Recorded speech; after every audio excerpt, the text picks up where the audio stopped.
Sound check, check, check, check. Mic test. Sound.com. Warren D'Souza. Welcome to the show must go on. Yeah, it's actually .com wala sound, Sound wala. Speaker wala, mic wala. That's all the names have been called over the years. When you hear the word stage, okay, what's the first thing that comes to your mind? It's the birthplace, I think. It's the origin of where we all come from, right? We rise from the stage. Tell me, from Deep Purple to working with A.R. Rahman, you have worked with probably the maximum artists. Tell me some of your all-time favorites. Pandit Ravi Shankar. And he's one musician. He's playing for a higher being. He's playing like he's serving God. Okay, fun stories, people whom you've enjoyed traveling with, some artists. I've kept myself away from artists. Oh gosh. I've actually enjoyed my time with the crew. A lot of people don't like to work with me because they are like, oh man, to work with him, there's a lot of regulation also. I don't speak much with them. People don't invite me to their parties.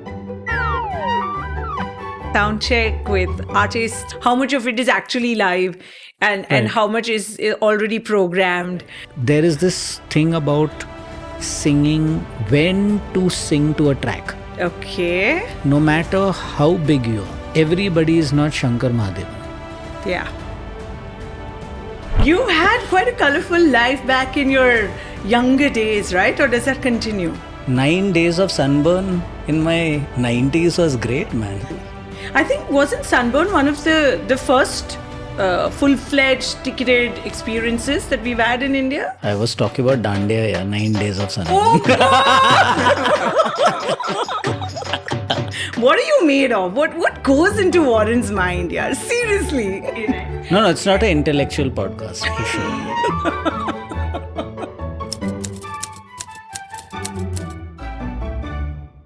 This show must go on. This podcast is all about featuring those who have had some brilliant careers in the space of events and entertainment.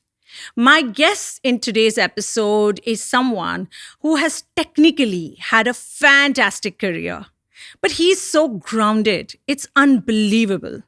Somebody who is technically right up there and has yet never made any of us feel silly and ignorant when we ask questions that just might seem too lame to him. Somebody who has a great sense of humor, a wacky, wicked side, which he doesn't show to everyone. I think I'm really lucky. And of course, I'm from Bandra, so I get to see that side to him. He's someone who's traveled the world with the biggest and the best and the most recognized artists. The one that has really been on the right side of the game by getting to spend time with none other than the musical maestro, A.R. Rahman. That, I think, is the perfect feather on his hat. Here is a quick chat. Actually, it was not that quick, and it was absolutely not quiet. He did give me that intense look when I thought that he's now going to decode the world of tech in the field of events and entertainment. And then I realized it was just a prank. This is an episode that has to be watched with a statutory warning.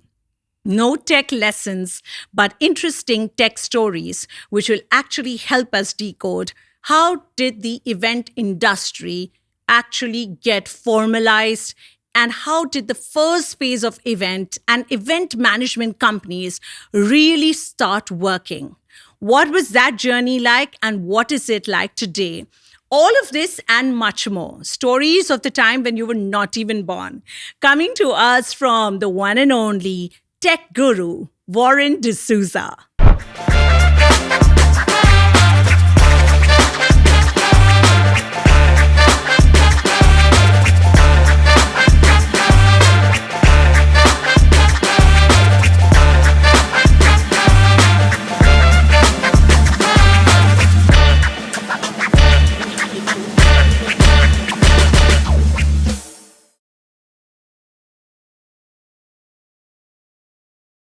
Sound check, check, check, check, mic test. Well, actually, this is something that somebody has been listening to for all their life. And I think for everyone in our industry of events and entertainment, the show does not begin with the performance on stage. It actually first begins with this sound check, mic test. And my guest for my podcast is somebody whom I have begged to come on my podcast. Okay. I have borrowed the stands from him. And he's always ready to steal the thunder. That is sound.com, Warren D'Souza. Beg, borrow, steal. Welcome to The Show Must Go On. Yeah, it's actually .com wala sound, you know. Sound wala. Speaker wala, mic wala. That's all the names have been called over the years. Right? Yeah. And DJ sound. DJ sound. Hmm. That's a weird one. Yeah, it's quite common. DJ sound. DJ sound. And There's then there's no concept of live sound. Have you heard you say he's doing live sound? no. True. वो तो sound करता है. हाँ, sound करते. वो DJ वाला sound है. So, sound wala, Warren. Sound wala. Sound Yeah. wala, Warren. Tell me, when you hear the word stage, okay, what's the first thing that comes to your mind? It's the birthplace, I think. Ah, It's the origin of where we all come from, right? yeah, We rise from the stage. yeah, true. And when the word we are going live in 3, 2, 1, what does that mean to you? Means you don't get a second chance. So true. I don't know how many actually even understand what that feeling is like Absolutely. of not getting that second chance. And this is your first and only take, and you've got to get it right. And it cannot fail. Cannot fail.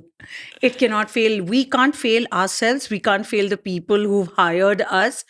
I think the space of, And we can't fail our fans. Can't at all. What does the word sound wala mean to you? Actually, I'm quite unfazed by it. Yeah. It's quite cool, yeah, you know. ठीक है, तुमको ये word समझ में आता है तो हाँ. चलेगा मेरे को भी. And in Mumbai, it's like a cult thing, like dabba wala, sound wala, mic wala. So it's okay. You're like, even you know, called the mic wala back in mic time. wala, speaker wala, sound wala, DJ sound. And if somebody actually had to know the big personality that you are, do you think you feel like ever getting up and saying, "Chup karo"? See, actually, I don't look like that boss of a sound company. That I agree. Sorry, So- but I do. And I'm totally cool with it. Because see, I was a engineer who became a businessman and not a businessman who attempting to become an engineer. You understand? So sound.com is just the byproduct of my art. Wow. That is So- true. That is true. And obviously, when you started off, this was not the plan, right? Or you always had this plan? I that I'm always gonna- had this plan. This was very clear Hmm. that this is what I want to do. Ah. And I never saw that this dream would become fruition in India. Hmm. I thought that our industry would not get to the stage that the West was. Hmm. And So today, do you feel differently? I think in the next 2 years, it will be a totally different story. I think over the past 2 years, people have already started seeing that change. Yep. And I'm not talking about in India. People globally have seen the change of the live sound industry in India, Hmm. the concert industry in India, Hmm. the appetite for ticket spending audiences in India, the kids that go over a weekend and they're not driving in a car Yeah. and stopping by the beach and drinking. They want to spend at least 15 grand over the weekend. Yes. True that. They've already allocated, they want to go for around these 6 festivals in the year, Hmm. probably 4 domestically and 2 internationally, Yep. if they have a lot of money. True. And there are a lot of people who save up money to have these experiential things. you know. Yeah. It's like how So, we used to save up for the summer vacations. Our parents precisely, used to. precisely. Yeah. And that too, they take us to Khandala and Yeah. Lonavala. Mahabaleshwar, Matheran, Matheran. that horse ride. Yeah. Oh God. After a point, it was like, and when some relatives would come, chalo Elephanta Caves and Juhu Beach. I was like, what am I going to do? Yeah, think about it. But Yeah. that was a different life, no? Yes, it was. In fact, I was just listening to something today and they were talking about everything that you thought was a fad and trend then Huh. doesn't exist. It's not like, you could rewind to that and think that, okay, you could have a good time doing that again. It Hmm. doesn't exist, It doesn't exist. you know. But it's so strange, Warren, when I'm speaking about sound and live events. Why did the first thing that came to your mind, why was it concerts and why was it not corporate shows or the regular events basis which everyone's household runs? Right. I guess I came from the culture of a record, Mm-hmm. right? The first time I listened to music, it was a record spinning, Yeah. right? And I've been brought up on rock and roll, Hmm. So rock and roll was a very big thing for me. Rock music from the era of the 60s to the 70s to the 80s. Hmm. And they did mega concerts in mega stadiums, Yep. right? We used to see them on MTV. We used to see them on Oh yeah. televised formats on VHS cassettes, right? Yes. Yes. And my eyes used to be like, this is what I want to do, Really? you know? Oh my God. And obviously, my dad was into the business, Yeah. but he and me never met eye to eye, Hmm. meaning he was great in what he did, and I had my own ideologies. Hmm. So I came up with that I will start my own company. मैं तुम्हें दिखाऊंगा, हाँ. daddy. Yeah. So what was And- dad doing those days back then when you were He listening was doing a lot of rock and Christian weddings. roll? He was doing these, Kalyanji Anandji shows. No way. And he was doing the dandiyas in the yesteryears in the late 80s. No. Yeah, mid 80s, 8. So then I got a window to this, right? So Sure. I used to go as a kid and I used to watch all these. Hmm. And I said, I want to take this to a stratospheric level. Oh. So basically, your love for Gujarati culture and good juice has always been there. Guju girls, not Gujarati culture. You've had quite a colorful life back in your younger days, right? Or does that continue? 9 days of sunburn in my 90s was great, man. Actually, I think wasn't sunburn one of the first full-fledged ticketed experiences that we've had in India? I was talking about Dandiya, yeah, 9 days of sunburn. Oh God! Only Warren can do this to me.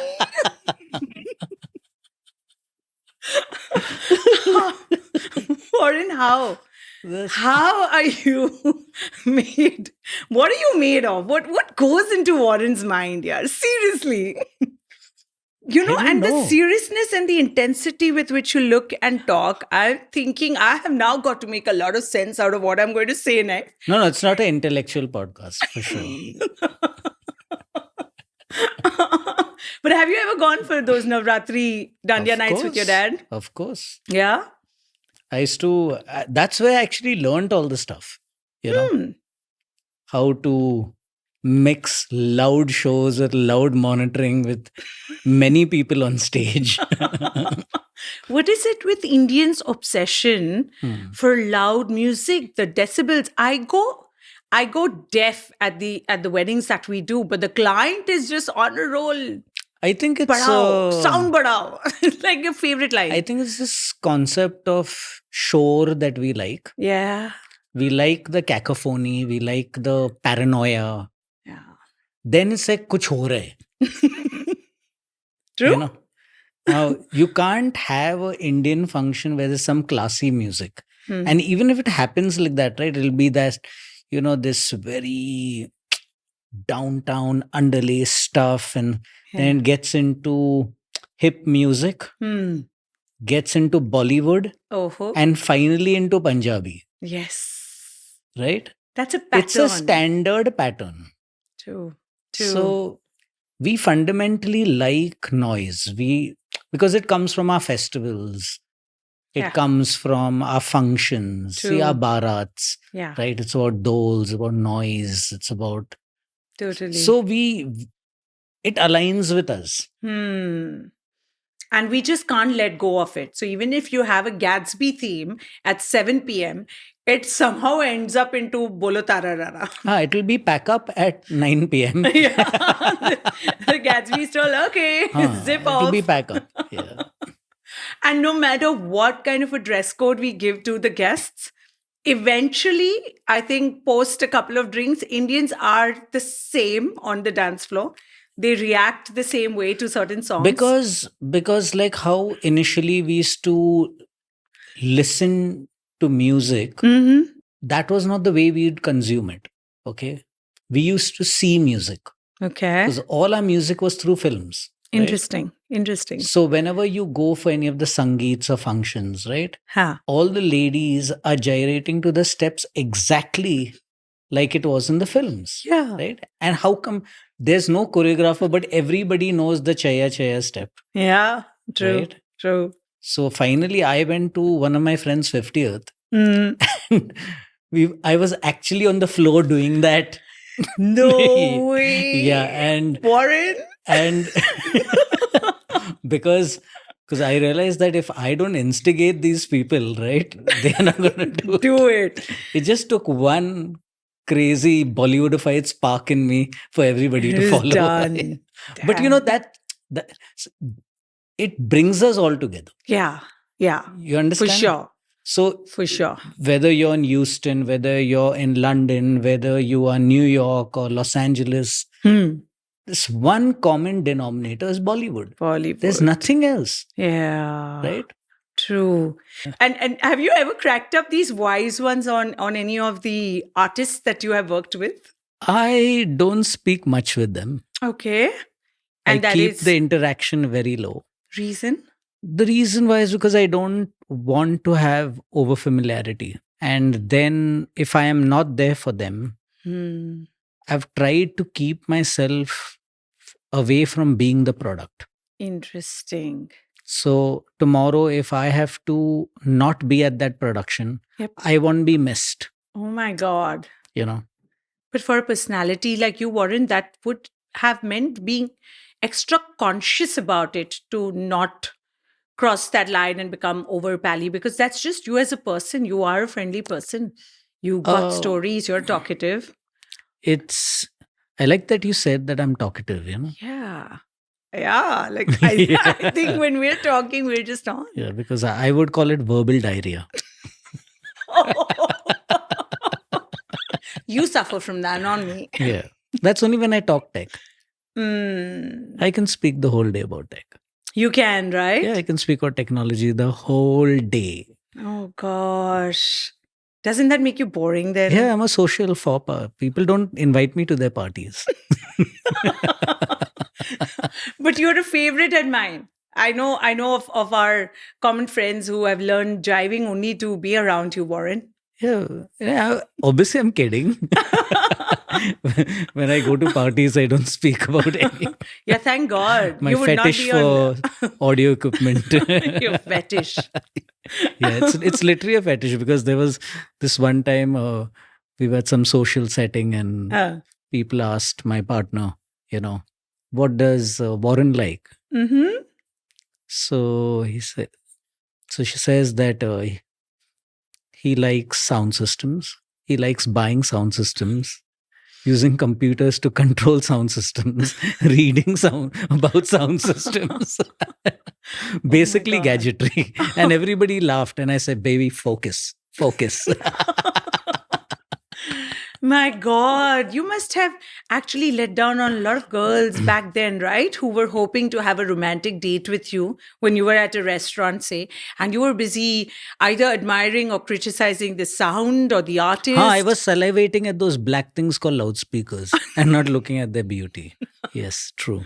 Oh my God. See, this is your problem. You make me visualize black things and then you say speakers. But what I missed a lot in life is that I won't say I miss it, Uh-huh. but I sacrificed a lot of Christmas and New Year dances for my work Yep. to get where I am today. Yeah. Whereas my buddies were thinking like, what suit they're going to wear.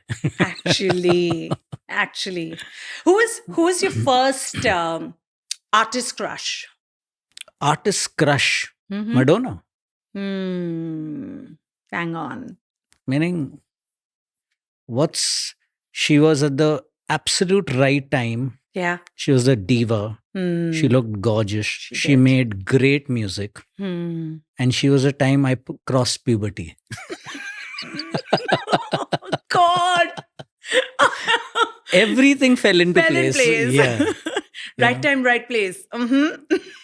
And then obviously if you sing songs like Some Boys Kiss Me, Some Boys Hold Me, and till this She date. made that song for you. Yeah. I was a material boy. 10 on 10 once again. Yeah. Oh God. Had you ever got a chance to meet or interact or just walk past at the airport? Nah. Never. But fandom is still there. Oh, Yeah. really? In fact, she just did the biggest concert in the world, I think, at Rio de Janeiro, the beach side. Massive gig. And she's like in her mid 60s. Yeah, that's And she's dancing, she is. twirling, twisting, jive talking, boogieing. Yeah. Meaning, who has been in the business for 4 decades? Yep. True that. The one and only Madonna. Tell me, what was your game changer? You said that you probably didn't align too much with what Dad was thinking of, and you Right. were very sure early on that you wanted to be a businessman. Tell me, what was a game changer for you when you started Sound.com?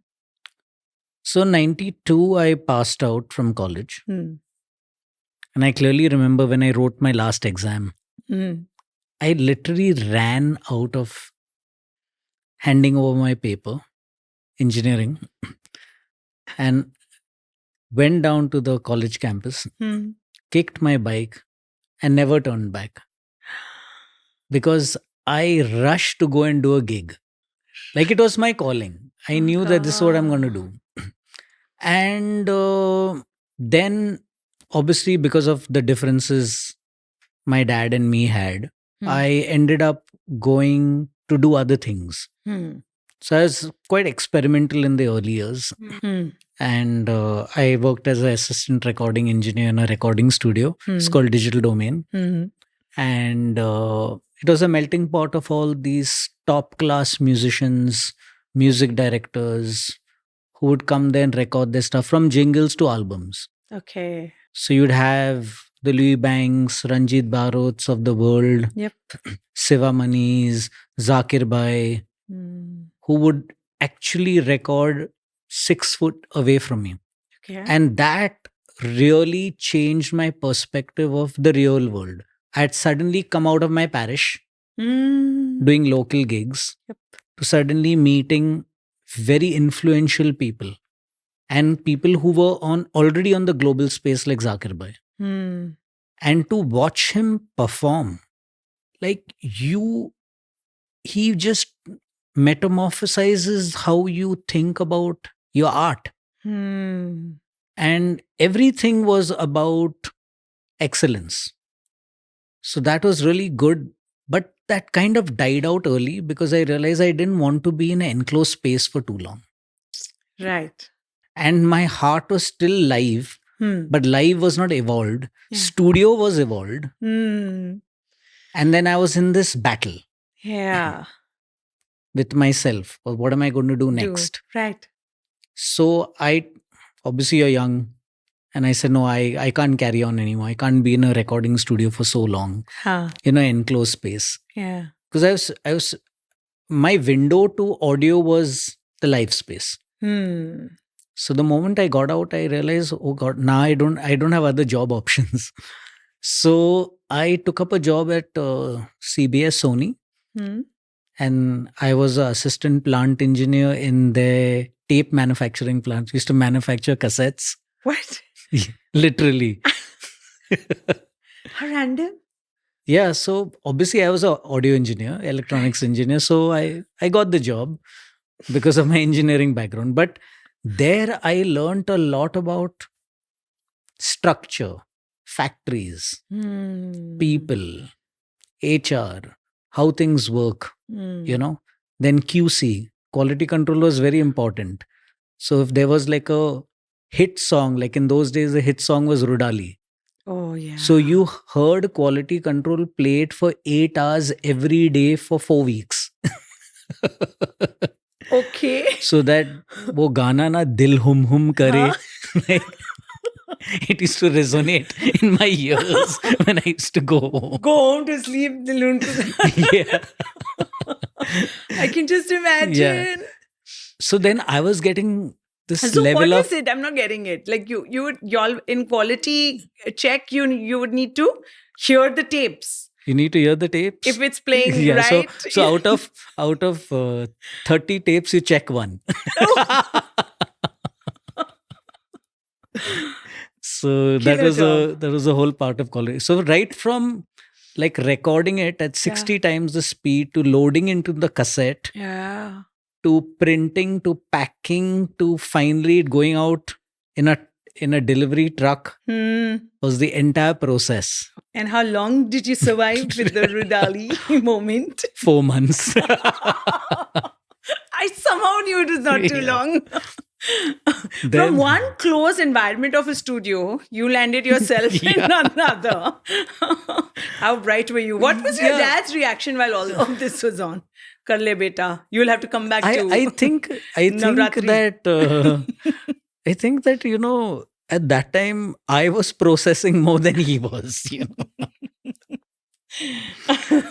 So it was quite funny, and now this is the next interesting phase in my life. Huh. I leave that place and then I'm looking for another job, and guess where I join?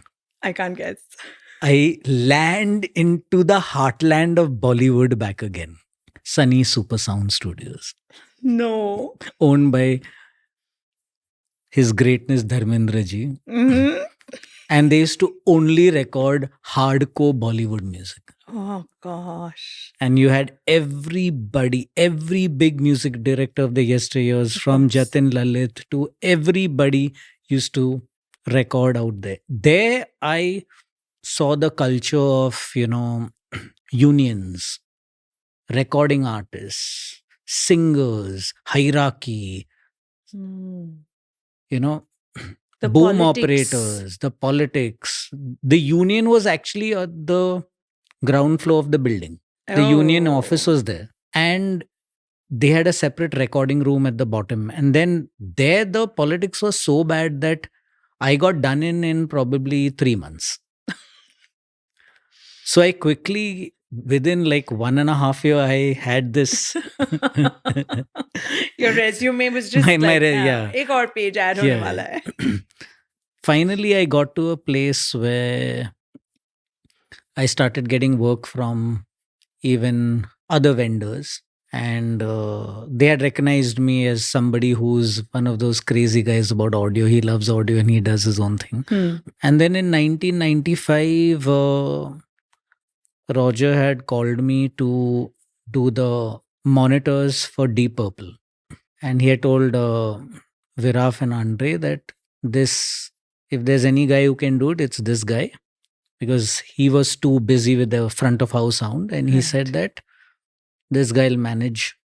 So he calls me to his house. Okay. And I'm barely some 23 or something. Right. And he says, will you do the sound for Deep Purple? Hmm. And I was like, wow. And so Deep Purple happens. Sound check happens. Hmm. And the legendary singer of Deep Purple, he comes on stage. The whole band comes. And can you imagine? I've heard the records my entire life. Okay. Yeah. And like Machine Head is one of my favorite albums, and this each and every member of that band Hmm. is walking on stage. I was shivering, literally. Great. And then he goes up to center stage. He sings into the microphone, Hmm.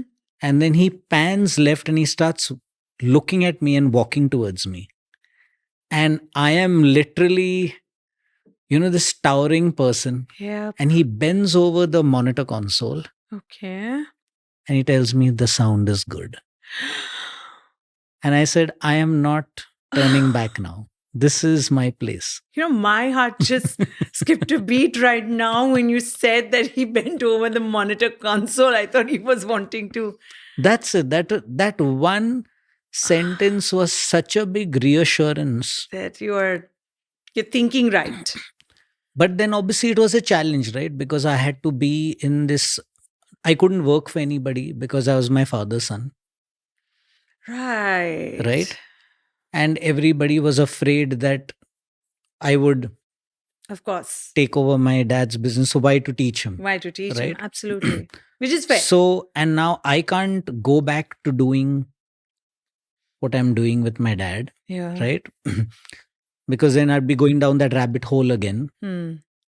So, how do I build this dream I want to start, right? Hmm. So, I had this wise idea, let me manufacture loudspeakers. So, I manufacture loudspeakers under the name of Mac One Audio. Okay. And we used to make speakers for nightclubs, cinemas, concert sounds or loudspeakers, and we used to sell. And I used to literally go to cinemas in the districts of Maharashtra and install loudspeakers there. Because, Isn't it too random? see, because a sound guy, at that point of time, what were my options, right? I'm trying to make my life. I'm trying to make money. I'm trying to make it on my own. Hmm. I'm trying to get my own self-validation of what I'm doing, right? And this is all your money that you are investing.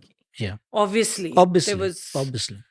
So it came to a stage where 1992 to 98, 6 years of hardcore struggle. And in the late of 97, Hmm. I did a nightclub in Hyderabad where the guy swindled me of a lot of money. Mm. And at that point of time, this venture had a partner and he completely lost his motivation after that incident. I'm sure. And he said, this is not working out. So he was already on his way out. Hmm. And I then got this eureka moment where I'm going to take this stock that I have made Right. and make it my rental stock.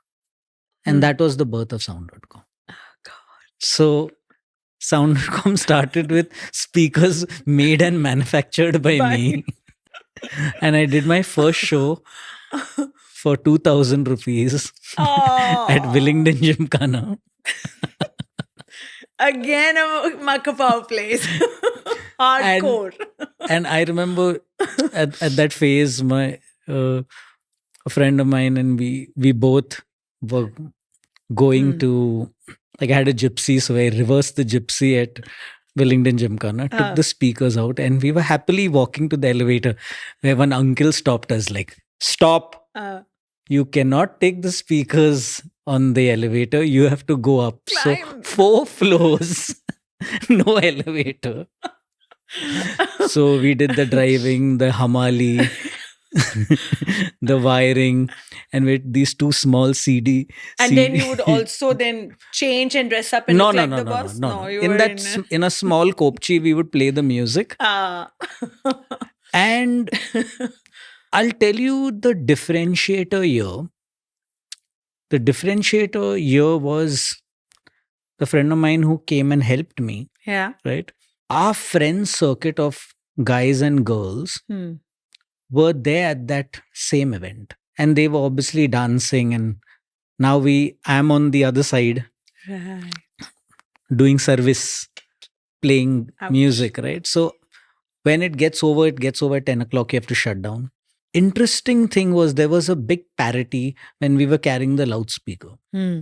I was carrying the loudspeaker with my chest out and my head up, Hmm. and he was doing it with his head down. Hmm.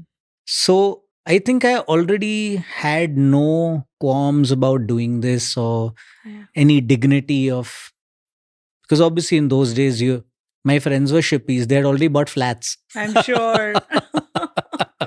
And A typical pattern. yeah, na? typical pattern or settle down or Yeah. and here I am Playing music for your own friends. So. doing DJ sound. Oh. And then the rest was history, man. You know, And we why, started why this name? Why sound.com? because I thought it was really easy name. It was catchy. Hmm. Sound dot company, Hmm. right? Hmm. Sound dot communication. Oh right? my God. That com made a lot of sense and it was catchy, right? Yeah. So I said, why not sound.com? It's simple. And in a few years, you had everyone in the .com mode. So I'm sure, Yeah. like me, most of them assume that the .com is actually, referring to the fact that all your URLs had a .com. But you had this back in 97, 98. 98. And the interesting thing is that, a long time ago, Hmm. people used to address people from Vizcraft as Viz so-and-so, Viz so-and-so, especially internally. Yeah. I started seeing the mobile phones of my clients. Hmm. So it had Gilroy.com, Sunil.com, Warren.com. And till this date, Yeah. a lot of the clients have stored all my staff's names like this. No way. And till today, even the current generation, Ranjit.com, Mark.com, Raghu.com. So it became so catchy. I'm just realizing Warren.com. Except for Daryl Sheldon. He has it as my father's name, Warren Alu. Because he's from old school. Old school. Yeah. Oh gosh, Warren, you are quite twisted. Clearly, by this time, I think I'm not. I'm as straight gets. No, you're twisted. Okay. Yeah. I insist. Okay. I think definitely too gutsy to have that conviction to go about it, and gutsy also to put in money. See, most of them want to start business, but with somebody else's money. But here you were putting in your own. How did you crack your first big gig with any artist as sound.com? I think you walk the talk, Mm-hmm. right? The moment you enter into the room, people see your energy first. Yeah. Right? Yes. Correct? They do. And the first thing that people see when they look at me is that they know that this guy will do my job. Or I could say, take it to another way, is that they get this confidence that I will not just do the job, I will excel at it. Yeah. But it happened very organically. And it's not something that you can process. I think the universe conspires with you to make it happen. So it's something like that way, because it was a simple thing when I first went to an event manager's office. Which one was it? I went to Fountainhead. Ooh. Fair. Yeah, because there was a relatability, right? And because it was in Bandra. It was in Bandra. And now, strangely, when I go there, I spoke to the, at that time, production manager. He said, okay, come over, I'll introduce you. And I remember Neil Murray was standing outside the office chatting with two of the girls, Priya and Sunanda. Okay. And then David just brings me to Neil and he said, Neil said, I know you, obviously from my dad's era and stuff like that. And I come up with a brochure and I'm showing Neil, these are the speakers I have. And cute. And I'm doing the sales spiel. So Sunanda comes up with the idea that, because I went for tuitions with her. So she knew me also. So there was this whole, universe conspiring with you to Yeah. get your first job. Hmm. And so she kind of vouched for me. Hmm. So like Oh. there were two people, and then there was a Neil knowing me from my past. Hmm. And they said, okay, we have a job for you. And they gave me a very important show, a Sony event at, where was that? It used to be called the Oberoi. So the Oberoi Regal Room, Okay. we Yeah. did that event, and it was a huge success. Hmm. And that was my grand entry into event companies. Oh. So then I started doing a lot of small Fountainhead events. Right. I suddenly started getting recognized by Showbiz. Hmm. And then I got recognized by Times of India. And then slowly I started. It was on the move. Yeah. on And the then, road. the word goes around, and then Yes. people come to know there's a new guy on the scene. Yeah. But I think the transformative thing that I did was that I brought service to this industry. At that time, the vendor, you had to go to his office, you had to go and meet him, you had to book him. Hmm. And Like- here you were proactively going. Yeah, everybody was into to- supply, nobody was into service. And then when did your first big concert happen? So my first big break was Smirnoff International Fashion Awards. Okay. And I remember there was this fight Hmm. internally, Huh. because the moment that confidence built, Hmm. and they said that, let's this year give it to Warren. Hmm. So obviously there was a fight, and obviously the vendor they had worked with for so many years was not happy about it. Sure. But they stuck with me, Okay. right? And I met Mayor, Hmm. and she was absolute perfectionist. Yeah. I've heard that. And obviously she was a diva, right? She Mhm. walked the ramp for so many years. She was so successful, and she choreographed the show. Hmm. And I learned a lot from her. Hmm. So in this whole journey, I started learning from everybody I worked with. Hmm. I learned a lot about culture from Fountainhead. Yeah. I learned a lot about sheer discipline from Rehmat Bhai, Hmm. and I was picking up a little from each of my clients. Yeah. Like one client made a very good petty cash voucher. So we made our petty cash vouchers like that. Interesting. So we were suddenly from my local space doing party kind of shows Yeah. and stuff like that. the I st- Gymkhana events you went the into Gymkhana events, I started, or the house party events, I started getting into doing better events with Yeah. corporates Yep. who were building brands with events in those days. Yes. And I started seeing their business model, their success plan, Hmm. how they were growing, and I was growing with them. Right. And then subconsciously, I was growing with the industry. Yeah. What set us apart was also not just the service. We wanted to learn. We Hmm. wanted to get better. We Hmm. wanted to improve. We discussed after every show how we could be better. Hmm. So this constant evolution was there. Was there. Fundamentally, I knew a lot about audio even in the early days, but I just could not bootstrap it. True. You True. know? And here there was an industry that had a growing demand Yeah. for all kinds of inventory. Yet technology had not come in a big way, Yeah. but it was companies such as yours that was making that shift happen parallelly as event No, companies were also I- getting established. I would say Roger and Rustam were doing a good job. Right. In fact, Roger was doing a very good job in those days. These were guys who obviously had massive setups, big systems. Hmm. Like, for example, when he set up his VDOS system for the first time, Hmm. it was in 1998. It was an MTV concert, right? Hmm. And had two speakers on a pole, and I went for that concert, and I said, I've got a long way to go. But I was never intimidated by people, Yeah. I was not, I'm not, I've grown because I have not idolized people or been intimidated by By people. people. I always thought I could make my own space. Hmm. And the reason why I also started sound.com is that I knew after that 6 year stint, I could never work for anybody. You had to be your own boss. I had to be my own boss. Tell me from Deep Purple to today, working with A.R. Rahman.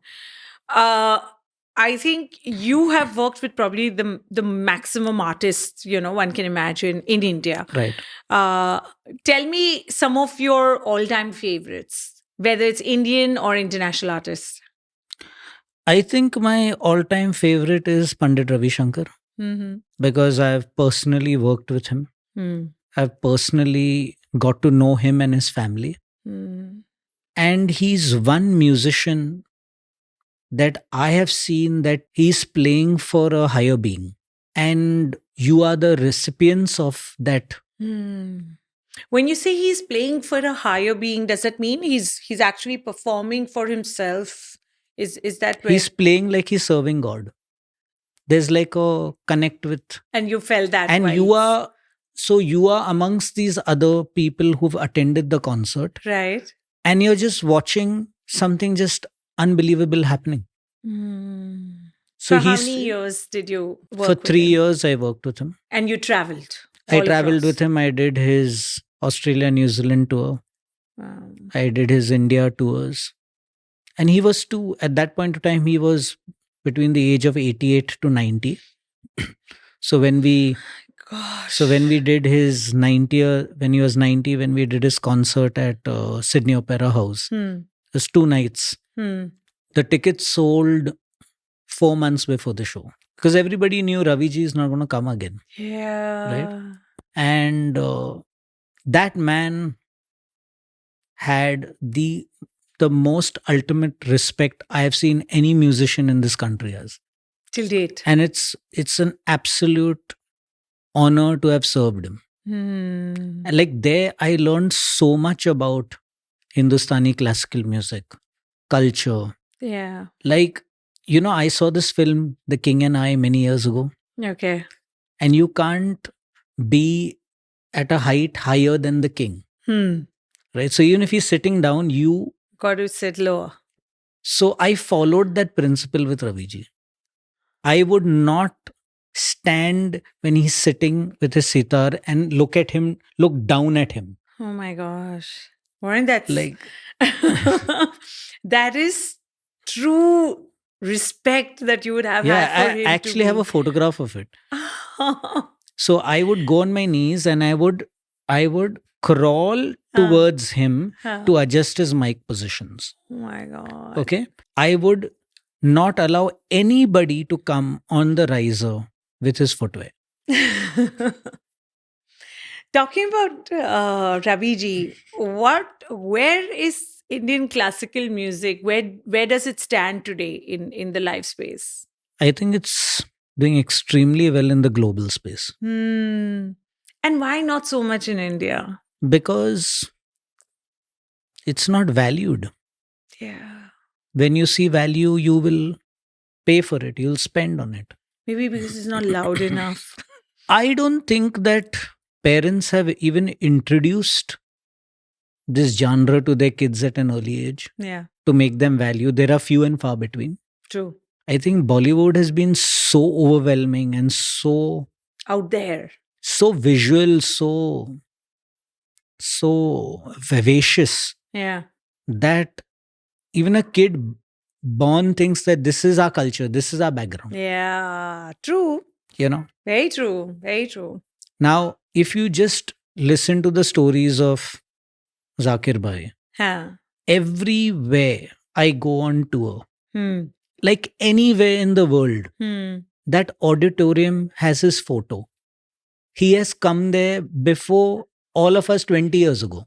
Oh my gosh. He has performed there. And his image is at the side of big artists like Garth Brooks, Dolly Parton. And yet I feel in India, we don't mention him as much as he's celebrated internationally. Today, he is the biggest exponent of Hindustani classical music. He is. I remember going for Louis Banks' 60th birthday, 60th or 70th birthday, and Uncle Louis being Louis, the entire music industry was there. The entire music industry. Okay. And just 2 or 3 of our sound guys were invited. I don't know anybody who is worth his metal was not at his. Wow. And Zakir Bhai comes for the party with his wife.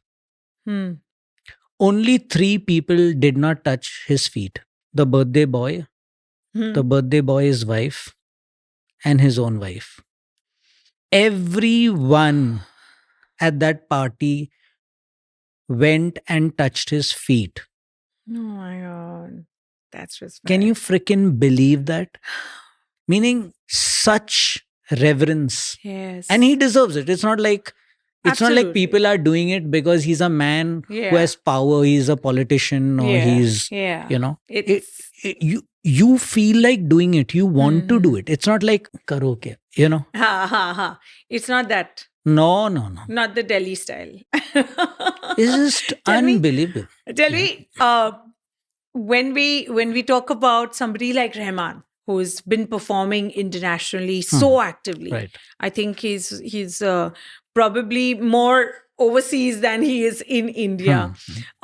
When you travel with him, do you see the same kind of audience reaction that you'd seen for the Indian classical artists, or is it a changed world? How does an audience react, and how does Rahman also perform and take his art? See, Rahman is a global artist. Okay. And people don't see him as just an artist, Yeah. because what he has done for India in the modern world, I don't think anybody has achieved that. For Indian music? For Indian music, for Western music, for fusion music, for global music, for theater, for classical, and his spectrum is so wide that I think he can compose anything. And even if he doesn't know it, he will know it when he gets to doing it.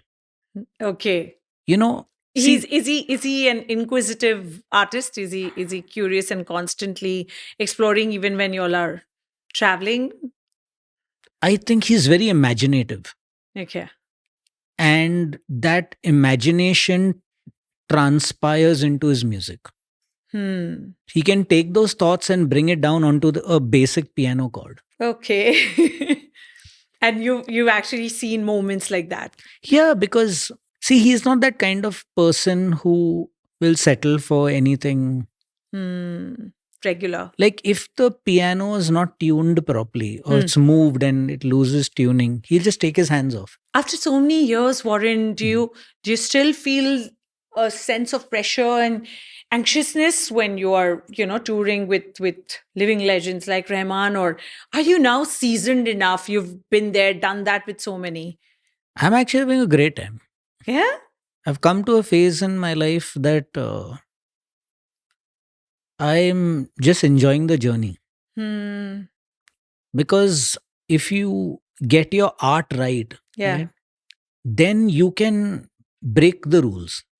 Well, that sounds great, Warren, but still, I'm sure there is that sense of crazy nervousness because, everything is programmed under control, but yet there is, See, I'll tell you where it happens. Okay.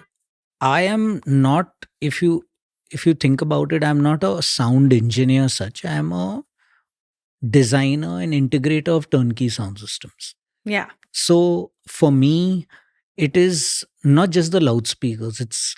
I'm thinking about the power. I'm thinking about the cabling. I'm thinking about the force major. True that. Right. I'm thinking about all kinds of probabilities that can happen. Exactly. Right.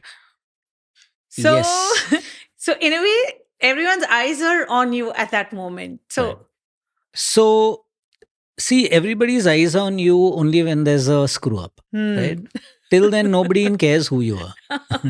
They've forgotten you. They're looking at the artist on stage. Tell me something. Give me some masala news now. tell me. When I talk about artists having tantrums and going bizarre and with your endless tech checks that keep going on and on and on, is that all really required, or is that required to make yourself noticed? I don't know because I work with such a diverse group of artists. Yeah. I see from the most humble Diljit Dosanjh, who's a freaking global superstar, Yeah. to somebody who's probably not even 100th as good as him, Yeah. or who probably nobody knows even beyond a state, throwing the biggest tantrum. Right. They are so diluted Yeah. in that world that they don't exist for me. You understand? And at the end of the day, I know that they are not going to last for long. So how does it matter? How does it matter? You know, Who's given you the most grief? who's giving me the I think the most grief I have got is from probably the stage mom. Stage mom. It's never the artist, it's always the stage mom. Oh God. Very smart answer. You want me to settle for this? Yeah. Because those who are watching this and they know that they've been bad, then they'll feel guilty. Ouch, it hurts. Tell me some fun artists. Somebody who, some names, not like just one name, but some names that come to your mind of people whom you've enjoyed traveling with. You have some crazy stories, dirty secrets. Dirty secrets we have. I have a reputation to protect it. Aw, I'm going to cry. Okay, fun stories. People whom you've enjoyed traveling with. Some artists. I've actually enjoyed my time with the crew.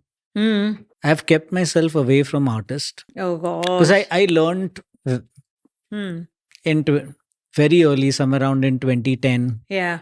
that not to get too close to an artist, not to build a over familiarity with that person, because the moment you are not there for them for some reason, because you have something else to do. I own my company and I'm busy. It's not like I'm a freelance Yeah. audio engineer, right? Then they take it personally. Yeah. So I have always kept away from hobnobbing with artists, and it's not been my thing, but I've made great friends on the road. Okay. And the crew bus is always the bus that has fun, not the Yeah. artist bus. Not the artist bus. I'm going to be So on that one. literally, even the artists used to like to sneak into the crew bus because there was more fun in the crew bus. There's a FOMO then. Like there's a joke, right? There's barely water when the crew is there, right? There is chai when the musicians come, and there's crockery when the singers come. Ouch. Ouch, that hurts. But that's our world. That's our world. It's That's okay. our world. See, Actually, what it's I try not to- okay. Honestly, I think it's not okay. I think it's unfair. I think it's so unnecessary for us within the industry to not have, when we are able to convince clients to spend XYZ amount on that list, or why doesn't this just become a part of that list? I It is think our basic. industry is too young. Mhm. We think that we have actually just started. Yeah. I think our industry is barely 30 years old. Yeah. And professionalism has come into our industry, I can say, around 20 years ago. Yeah. Look at the film industry, right? Mhm. They have shifts, Yes. they have timings, they have unions, Yeah. they have a concept of what individuals get paid and what equipment gets paid for. They did that in the 50s or 60s, right? Mm. So they've been in this industry for so many years, and that's why they are a little more structured. Mm. Right now, we are running it like it's a It's a mela. it's a male. Yeah. सब And लोग अपना अपना अपना कर रहे हैं. yeah, and so now what happens is that you have to be that one individual Hmm. in your space that makes rules of engagement. Hmm. Like, for example, a lot of people don't like to work with me because they are like, oh man, to work with him, there's a lot of regulation also. Oh, that's interesting. What kind of rules and regulations Because do you of, I'm concerned about safety. have? Hmm. I'm concerned about having ballasts. I'm concerned about having some certain kind of overhead cover for my console, right? Hmm. And the quality of the power I'm getting. Because if, in order for me to shine Yeah. for you at your event, Yeah. these are basic bare necessities for me. Hmm. And not everyone is in a position to fulfill your requirements. No, they or they're think not even they think understanding. they think that it's too much to do. Right. And I also realize that these people are not my clients, Hmm. you know, True. and I have my ecosystem. You do. You do. So, But then there is one segment that where Warren travels, which is hmm, with the who's who in terms of artists and the extremely large scale or extremely complicated projects. hmm, Then there is another set which is equally challenging, but at a certain scale, would say your team would travel right, to. right. Tell me, have they come back with stories of having done, sound check with artists, and then of course they do realize when you're doing the sound check only, I'm sure you realize how much of it is actually live and Right. how much is already programmed. Right. Tell me, how do you react to these kind of artists? Is it fair? And should the client know? And do companies even understand what's going on? Event managers. I think it's about how you're doing it. Okay. Okay. Firstly, is it fair? Let's set a context here. Okay. The context is that it is not fair Hmm. if you are not singing live. Okay. If there are some tracks being played Hmm. over a band, it is fine because, take for example, say a particular artist, Hmm. he has a discography of over 500 songs, Hmm. and say 50 of them are hits. Hmm. He can't bring those doles he used to record in the studio. He Right. can't bring that one harp Hmm. for that one song. Yeah. So that harp part will have to be replayed by the track. Hmm. So in all fairness, Hmm. doing that is fine. Got you. But the cheekiest buggers Hmm. are the ones who in front of the client do an actual sound check. Yeah. And when the show starts, they do a +1. That I was has to not- be. So I was not hallucinating. That is not fair. When I have actually experienced that, and I've actually told Hemant, he's not singing live, but he was live during the sound check. That really happens. And there are certain things like, there is this thing about singing, when to sing to a track. Okay. No matter how big you are, Uh-huh. everybody is not Shankar Mahadevan. Yeah. And you're not going to make a fool of yourself Sure. going on national television Hmm. off key. Hmm. Because you could be in a stadium. Hmm. There are 1 lakh people screaming. Hmm. You may not even get the feed right, correct? True. And it could rain. So if it would rain, your broadcast would show that the mic went off. Hmm. So this is where you have to go plus. Oh. So there are now, obviously through my experience, I have learned these things. So Yeah. I know rules of engagement. Right. When you go plus, when you go minus, when you do a hybrid. Yeah. So I would say for ceremonies, Yeah. special events, Hmm. where say you've got a presidential call. Hmm. You need to go to Rashtrapati Bhavan tomorrow overnight and sing a song with some kids in the background. Hmm. Obviously you better sing to a plus. You Yeah. don't want to be on national television representing the country and singing off key. Right. So it better be produced. Hmm. So there are times where you need, like, if you think that Indian artists do it, foreign artists do it, and you will never know because they do it in much more slicker. Absolutely. So they've got backing tracks Huh. for a arena show, for a ballroom show, and for a stadium show. Based on the environment, they have also programmed their tracks. Like they are so in, like their end game is so big. Wow. So it's like they have 3 shows pre-produced. They have everything. They'll just mute those channels. And nobody needs to know because, see, at the end of the day, people are coming to For be entertained, entertainment. to enjoy themselves. But if the lead singer is at downstage ramp, Hmm. singing to an audience that paid her money or him money, Yeah. and it is a track, that is unfair.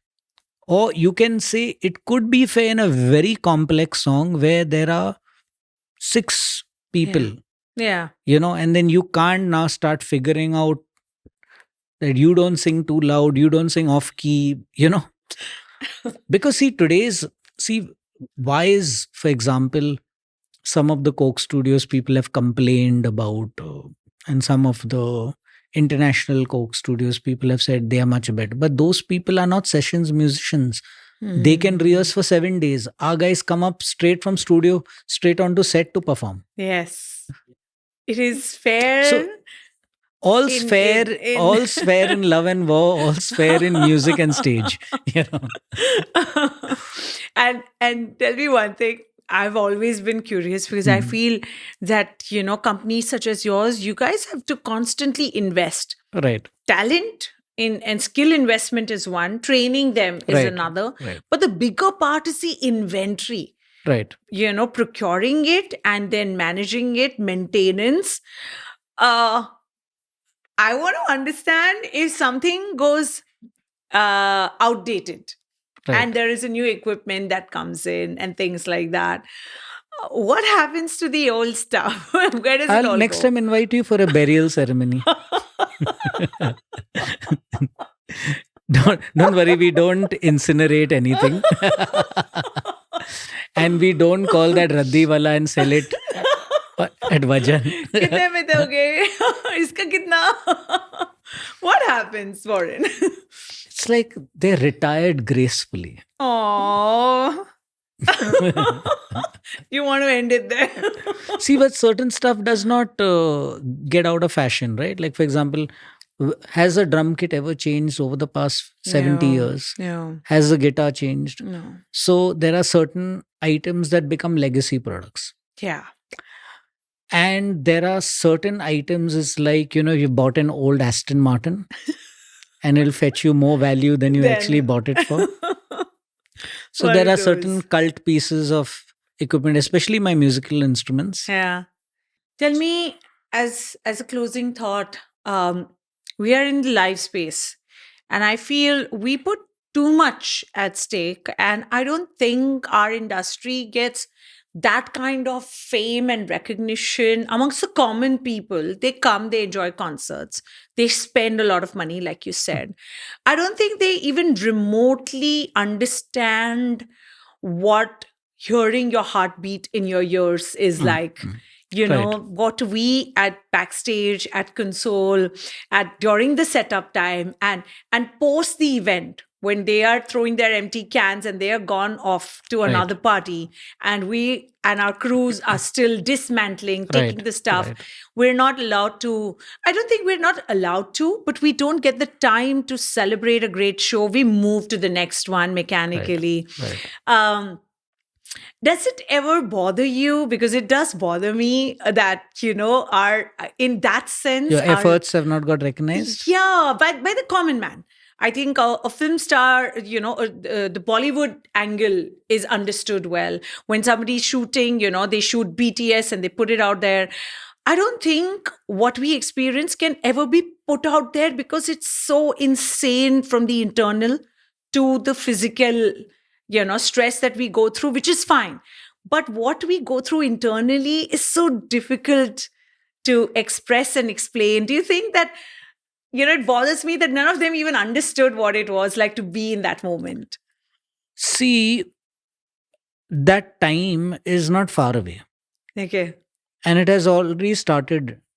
And you can even say what's happening today, right? Hmm. Somebody's going to watch it 2 months down the line, right? And somebody's going to say that I want to be in this industry. Somebody's going to say I want to film this and make a documentary of this. Yeah. Somebody is going to say that why hasn't anybody spoken about this industry? Yes. And every little effort, including this one podcast, is going to translate to somebody watching it Hmm. and deciding to do something about it. Yeah. So you don't know, right? Like before 2020, Hmm. I realized a lot of people were just going to work, doing their stuff, coming back, going to work, doing their stuff, coming back, right?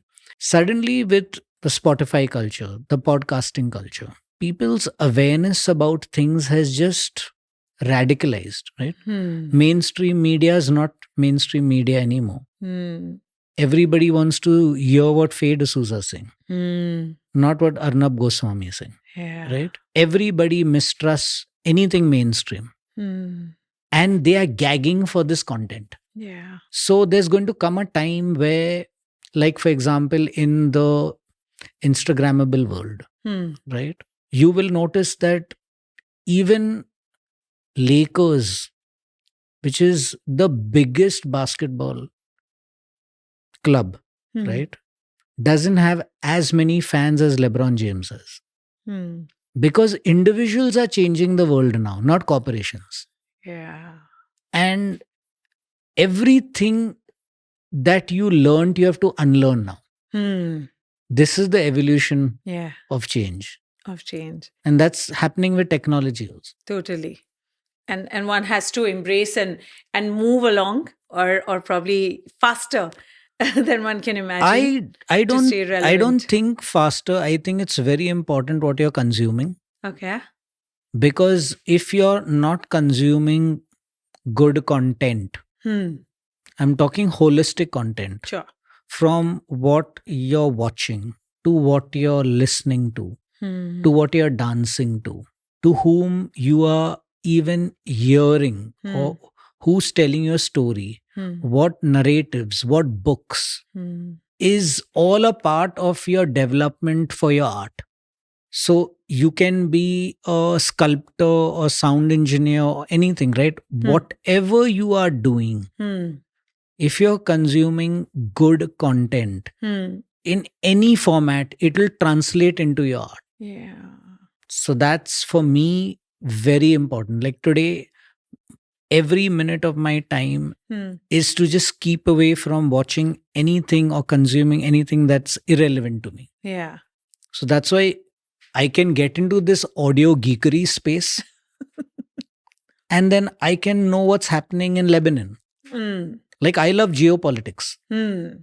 and geopolitics has taught me a lot about business, about strategy, Hmm. about friends and foes, taking decisions. Like you said, when you consume the content, you really don't know how, but it does start reflecting in the Yeah. way you may conduct your life or your Like business for, or treat yeah, people. absolutely. Just like sports taught me so much about teams, team playing, Hmm. practice, discipline. Discipline. Okay, Warren. We are going to continue our conversation, but I'm going to conclude the podcast. And I want, since music is the first reason why you even got into this space and this industry and sound.com exists, tell me if there was a song that I'd tell you to think of where the lyrics actually resonate with the sentiment of the podcast, which is the show must go on. Which song would come to your mind? The logical one would be Queens. Can you dance or will you sing? We'll dance later. You can sing. But if you had to ask me for a song, Mm-hmm. Queen actually makes another amazing song. Mm. And that would resonate with this podcast. Okay. And it's called Who Wants to Live Forever. Oh, I'm going to listen to that one more time. Thank you, Warren. May this podcast last forever. Forever and ever and ever. Amen. Thank you. Thank you for this, Warren. Love you. After this super fun chat with Warren, you know what's the thought in my mind? I wish I was in his place. I wish I get to travel with A.R. Rahman and truly be with a genius like Arijit Singh and so many more fantastic artists. These are those artists जो कि अपने celebrity status को इतना seriously नहीं लेते, लेकिन अपने काम को बहुत ज़्यादा सीरियसली लेते हैं. यार इतने सालों तक to stay consistent and to never show off, मैं इनके साथ काम कर चुका हूँ, उनके साथ काम कर चुका हूँ. That is something that I really would want to take away from this particular podcast. And you know why? Because ये हो जाता है हमारी इंडस्ट्री में. हम इतने सारे फेमस पर्सनालिटीज़ के साथ काम करते करते कहीं ना कहीं वो गुरूर हम में आ सकता है, बट इसको सही समय पे रोकना और अपने आप को इससे डिटैच करना, ये एक कला है. And it's a silent trait. And that's the only way for a person like him who's traveled the world and who's worked with the best of technicians and best of artists and best of companies.